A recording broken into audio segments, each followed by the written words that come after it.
പ്രധാനപ്പെട്ട ഒരു വാർത്തയിലേക്കാണ് സ്പോട്ട് ലൈവിന് പോകുന്നത്. ശബരിമല സ്വർണ്ണ പാളി മോഷണത്തിൽ ഉണ്ണികൃഷ്ണൻ പോറ്റിയുടെ സഹായിയെ ചോദ്യം ചെയ്യുന്നു. ദ്വാരപാലക പാളികൾ കൊണ്ടുപോയ അനന്ത സുബ്രഹ്മണ്യത്തെയാണ് പ്രത്യേക അന്വേഷണ സംഘം ചോദ്യം ചെയ്യുന്നത്. ഡാൻ കുര്യൻ ചേരുന്നു തിരുവനന്തപുരത്ത് നിന്ന് വിവരങ്ങളുമായി.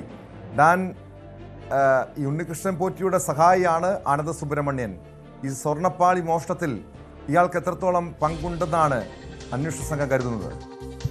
ഇയാൾക്ക് നേരിട്ടിതിൽ പങ്കുണ്ടോ എന്ന കാര്യത്തിൽ ഇപ്പോഴും ഒരു സ്ഥിരീകരണമായിട്ടില്ല. അതായത് ഈ സ്വർണ്ണപ്പാളികൾ ശബരിമലയിൽ നിന്ന് ബംഗളൂരുവിലേക്ക്, അതായത് ഇതിലെ ഈ മിനുക്കം വരുത്തുന്നതിനായി എന്ന് പറഞ്ഞ് അവിടെ നിന്ന് ഇളക്കി മാറ്റുകയും അവിടെ നിന്ന് അത് ഈ ഉണ്ണികൃഷ്ണൻ പോറ്റിയുടെ കൈവശം എത്തുന്നത് ആദ്യഘട്ടത്തിൽ, അങ്ങനെ എത്തുന്ന സമയത്ത് ഇത് ഉണ്ണികൃഷ്ണൻ പോറ്റി കൈമാറിയത് അനന്ത സുബ്രഹ്മണ്യനായിരുന്നു.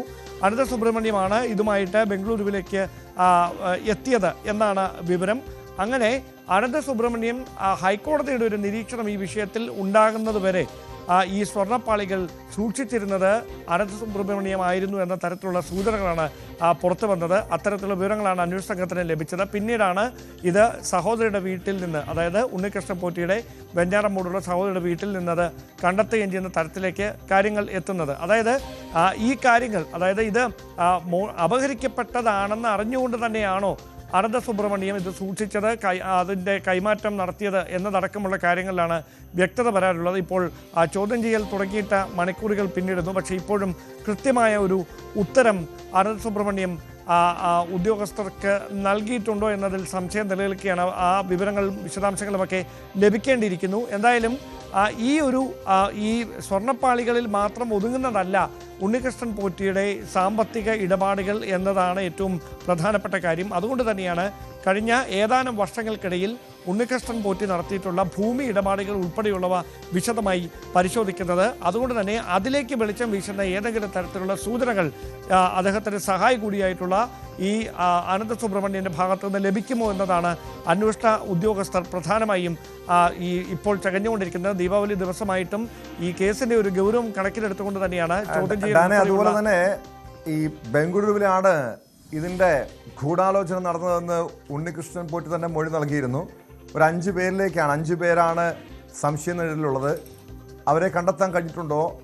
ആ ഗൂഢാലോചനയുടെ ഭാഗമായിട്ടുള്ള ആളുകളെ ചോദ്യം ചെയ്യുന്ന നടപടികളും ഉടൻ ഉണ്ടാകുമോ?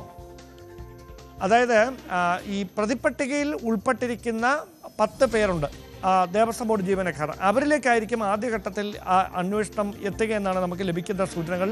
അതിൻ്റെ ഭാഗമായാണ് ദേവസ്വം ബോർഡിലെ നിലവിലെ ജീവനക്കാരും എന്നാൽ സസ്പെൻഷനിൽ കഴിയുന്നവരുമായ മുരാരി ബാബുവിനെയും സുനിൽകുമാറിനെയും വിശദമായി ചോദ്യം ചെയ്യുക. അതിനുശേഷം അവർ നൽകുന്ന മൊഴികളുടെ അടിസ്ഥാനത്തിലായിരിക്കും ഈ ഉണ്ണികൃഷ്ണൻ പോറ്റിയുമായിട്ടുള്ള മറ്റ് തെളിവെടുപ്പ്, മറ്റ് തുടർ നടപടികളൊക്കെ ഉണ്ടാകാനുള്ള സാധ്യത. ഇതിനോടകം ആരെങ്കിലും അതീവ രഹസ്യമായി ചോദ്യം ചെയ്തിട്ടുണ്ടോ എന്ന കാര്യത്തിലടക്കം സംശയം നിലനിൽക്കുകയാണ്. കാരണം ഇതുമായി ബന്ധപ്പെട്ട വിശദാംശങ്ങൾ ലഭിക്കുന്നതിൽ നമുക്കും ചില പരിമിതികളുണ്ട്. എന്തായാലും ഒരു കാര്യം ഉറപ്പാണ്, അനന്ത സുബ്രഹ്മണ്യൻ ഇതുമായി ബന്ധപ്പെട്ട നിർണായകമായ വിവരങ്ങൾ കൈമാറുമെന്ന പ്രതീക്ഷയിലാണ് ഈ ചോദ്യം ചെയ്യൽ ഇപ്പോഴും തുടരുന്നത്. പ്രത്യേക അന്വേഷണ സംഘത്തിന് നേതൃത്വം നൽകുന്ന SP ഉൾപ്പെടെയുള്ള ഉദ്യോഗസ്ഥരുടെ നേതൃത്വത്തിലാണ് ഈ ചോദ്യം ചെയ്യൽ ഇപ്പോൾ ഈഞ്ചക്കലിലെ ക്രൈംബ്രാഞ്ച് ഓഫീസിൽ പുരോഗമിച്ചുകൊണ്ടിരിക്കുന്നത്. എന്തായാലും ഈ ഉണ്ണികൃഷ്ണൻ പോറ്റിക്ക് തനിയെ ഇത്തരത്തിലൊരു ഈ വലിയൊരു, അല്ലെങ്കിൽ ഏതാണ്ട് 474 ഗ്രാം വരുന്ന സ്വർണം അവിടെ നിന്ന് ഇങ്ങനെ തനിയെ അപഹരിച്ചുകൊണ്ട് പോകാൻ കഴിയില്ല. അതിനപ്പുറത്ത് ഇതിൽ കൃത്യമായ ഒരു ഗൂഢാലോചന നടന്നിട്ടുണ്ട് എന്ന കാര്യം അവിടെ ഉറപ്പിക്കുന്നുണ്ട് അന്വേഷണ ഉദ്യോഗസ്ഥർ. പക്ഷേ അത് ഈ 5 പേരിൽ മാത്രം, ബംഗളൂരുവിലെ 5 പേരിൽ മാത്രം കേന്ദ്രീകരിക്കുന്നതാണോ അതോ അതിനപ്പുറത്തേക്ക് ഏതെങ്കിലും തരത്തിലുള്ള രാഷ്ട്രീയ സഹായം അതിന് ലഭിച്ചിട്ടുണ്ടോ എന്ന കാര്യങ്ങളൊക്കെ വ്യക്തത കൈവരേണ്ടതുണ്ട്. അത് കൃത്യമായി തന്നെ ഈ ചോദ്യം ചെയ്യലിലൂടെ വ്യക്തമാകുമെന്ന നിഗമനത്തിലാണ് ഇപ്പോഴും ഈ ചോദ്യം ചെയ്യൽ പുരോഗമിച്ചുകൊണ്ടിരിക്കുന്നത്.